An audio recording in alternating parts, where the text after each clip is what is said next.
Today's video tip of the day is yet another tip on biceps training.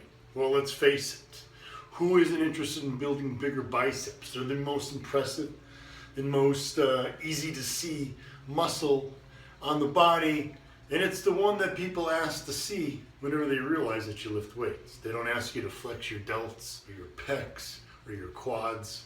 Whenever they say make a muscle, you know it means this.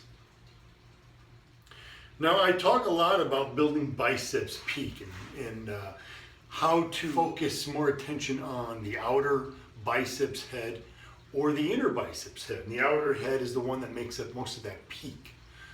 So I have a lot of tips for how to focus more on that long head, because who doesn't want to build a better looking peak? While genetics play a big role in biceps peak, you can still improve yours by using those tips. Now, that's not to say that the short head should be completely neglected. That inner head is just as important to develop as the outer head. You want well-developed biceps, like any muscle group. You don't want to have huge long head with a lacking short head, because then your biceps going to look narrow and thin, and that just doesn't look right. Gives it the roundness on the inside. So make sure you also do exercises to focus on that short head of the biceps. I already gave you one example, which is the preacher curl, because bringing the arms in front of the body, remember to focus more on the long head, this outer head, you bring your arm behind the body because it stretches that muscle, and a stretched muscle can contract with more force. When we bring the arms forward, like in a preacher curl, you're now creating slack on the long head, but because the short head doesn't cross the shoulder joint the way that the long head does, there's no slack on the short head. Now the short head takes on the majority of the weight that you're lifting, and more focus gets placed on the muscle fibers in that short head. Exercises like preacher curls, where arms go in front of the body, great way to hit that short head. Now, one trick I've talked about for focusing more on the long head is to turn the arms in, so a closer grip on the bar.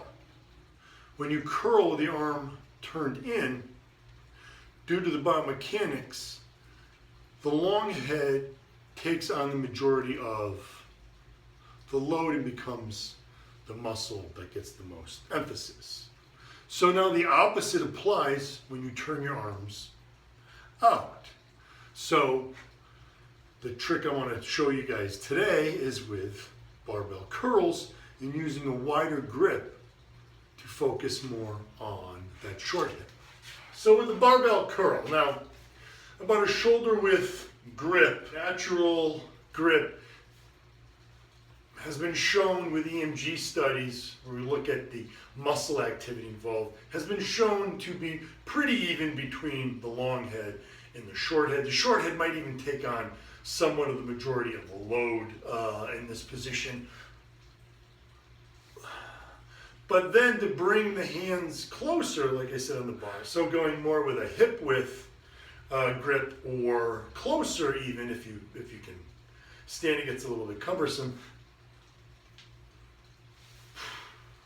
Can help to focus more on the long head. So you get a little bit more involvement from the long head when you're using a close grip on barbell curls. It's not erasing the help from the short head, it's just placing a little bit more emphasis on that long head. That can help you build a better biceps peak.